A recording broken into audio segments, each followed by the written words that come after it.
Exercise 2.7 question number 9 हमारे पास है। The sides of a right triangle in centimetre are x minus one x plus one. Find the sides of a triangle. Students इसमें question में जो है हमें बताया गया कि एक राइट एंगल ट्रायंगल है, उसकी ये 3 साइड्स गिवन है और हमने हर साइड्स की वैल्यू फाइंड करनी है। यानी अगर इसमें x गिवन है तो हमने x की वैल्यू फाइंड करनी है।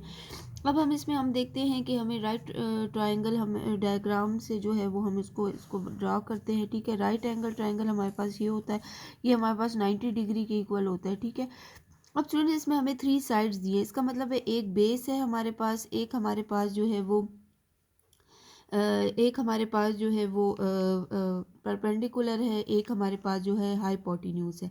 अब स्टूडेंट्स अगर हम देखें तो इन दोनों साइड्स में जो सबसे लॉन्गर साइड होती है ये हमारे पास हाइपोटेन्यूज होती है। ठीक है, इसको हम बेस कहते हैं, इसको हम परपेंडिकुलर कहते हैं। अगर हम देखें तो x माइनस वन एक्स और x प्लस वन में जो सबसे हमारे पास लॉन्गर साइड है वो हमारे पास क्या है, x प्लस वन है, क्योंकि इस x के साथ अगर हम प्लस वन ऐड करें तो वो साइड ज़्यादा हो जाएगी। तो इसका मतलब है x प्लस वन जो है ये हमारे पास हाइपोटेन्यूज है, क्योंकि हाइपोटेन्यूज जो है वो सबसे बड़ा एरिया होता है, तो इसको हम x प्लस वन कहते हैं। ठीक है, ये हमारे पास जो है बेस है, इसको हम x कहेंगे, और ये जो परपेंडिकुलर है इसको हम x माइनस वन कहेंगे। ये परपेंडिकुलर है जिसको हमने p लिख दिया, ये हमारे पास बेस है, इसको b, और ये हमारे पास हाइपोटेन्यूज है।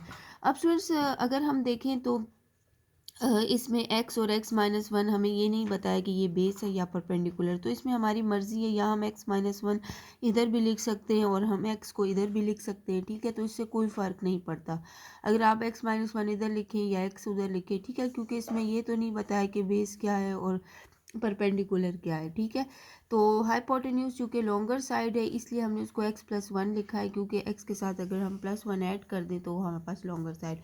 अब हम सॉल्यूशन स्टार्ट करते हैं। हम इसमें लिख देते हैं वन साइड जो है वो हमारे पास क्या है, इसको हम बेस है, ब्रैकेट में बेस लिख देते हैं, which is equal to x है, क्वेश्चन में गिवन है। जो अदर साइड हमने ली है, जो दूसरी साइड है जिसको हमने परपेंडिकुलर कहा है, ठीक है, वो हमारे पास क्या है, x माइनस वन है। ठीक है, ये है।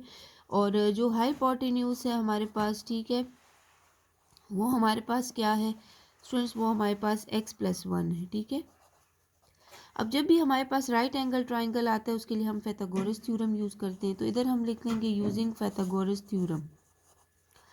ठीक है, पाइथागोरस थ्योरम की हेल्प से स्टूडेंट्स हम क्या करेंगे कि हम इसमें लिख लेंगे। अब स्टूडेंट्स पहले क्या होता है, Pythagoras theorem base square plus perpendicular square होता है, ठीक है, इज इक्वल टू हाइपोटेन्यूज का भी स्क्वायर ले लेते हैं।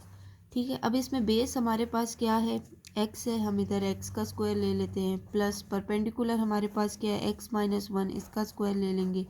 ठीक है, और हाइपोटेन्यूज हमारे पास x प्लस वन है, x प्लस वन का स्क्वायर ले लेंगे। अब x का स्क्वायर x स्क्वायर आएगा हमारे पास, x माइनस वन ये हमारे पास a माइनस बी स्क्वायर का फार्मूला है, जो कि इक्वल होता है a square plus B square minus two A B. इसमें a x है, b जो है वो वन है, तो इधर हम लिख लेते हैं a square plus B square, one का स्क्वायर स्टूडेंट्स वन ही आएगा, minus two A B, A हमारे पास x है और b वन है, तो x वन जार x ही आएगा, तो टू एक्स हो जाएगा, इज इक्वल टू ये a हमारे पास x है, b वन है, तो ये इधर a minus B whole square का फार्मूला यूज़ हुआ है, इधर a plus B whole square का, तो a square plus B square, B का स्क्वायर यानी वन का स्क्वायर वन ही होगा, प्लस टू a हमारे पास x है और b वन है, इनको हम मल्टीप्लाई कर देंगे x वन के साथ तो x ही आ जाएगा। ठीक है स्टूडेंट्स, अब क्या करेंगे, हम इसका करेंगे, जो ये left hand side right hand side पे सारी वैल्यू इसको हम इस साइड पे ले आएंगे और इक्वल टू ज़ीरो कर देंगे। अब स्टूडेंट्स जो नंबर वैल्यूज़ इक्वल के साइड पे उनका साइन चेंज होता है, प्लस एक्स स्क्वायर है ये माइनस एक्स स्क्वायर होगा, ये प्लस वन तो माइनस वन, ये प्लस टू एक्स है तो minus two x is equal to zero. अब इसमें हम देख लेते हैं जो कैंसिलेशन होती है, plus x square minus x square के साथ कैंसिल हो जाता है। ठीक है, अब ये plus one minus x one से कैंसिल होता है, यहाँ पे एक्स स्क्वायर रह जाएगा। ठीक है, माइनस टू एक्स और माइनस टू एक्स ये दोनों इनके वेरिएबल पावर सेम है, तो इनको ऐड कर लेते हैं, माइनस माइनस प्लस तो साइन माइनस का ही लगेगा, क्योंकि दोनों सेम वैल्यू है, दोनों के साथ माइनस का साइन है, तो इधर फोर एक्स आ जाएगा इज इक्वल टू ज़ीरो। अब स्टूडेंट्स इसमें से एक्स कॉमन ले लेते हैं, x square minus four x में से, तो x minus four is equal to zero. अब स्टूडेंट्स x की टू वैल्यू आ जाएगी, एक x is equal to zero आ जाएगा और एक x minus 4 is equal to 0 आ जाएगा। ठीक है, तो इधर से x की वैल्यू तो 0 है, इधर से हम क्या करेंगे -4 को इक्वल के उस साइड पे लेंगे तो +4 होगा।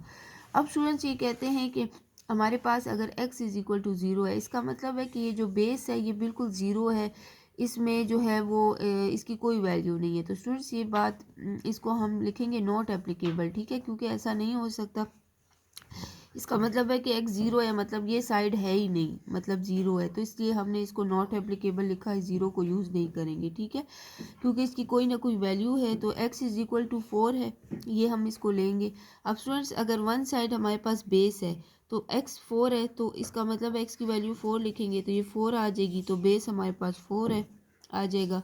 अब x माइनस 1 हमारे पास परपेंडिकुलर है, तो x हमारे पास 4 है, तो स्टूडेंट्स 4 माइनस 1 से क्या आ जाएगा 3, इसका मतलब है परपेंडिकुलर हमारे पास क्या आ गया 3। अब x प्लस 1 जो कि हाइपोटेन्यूज है, x हम 4 ही लेंगे, 4 प्लस 1 से क्या आ जाएगा 5, इसका मतलब है जो हाइपोटेन्यूज है उसकी वैल्यू हमारे पास क्या आ गई 5। ये हमारे पास इसका रिक्वायर्ड आंसर आ गया।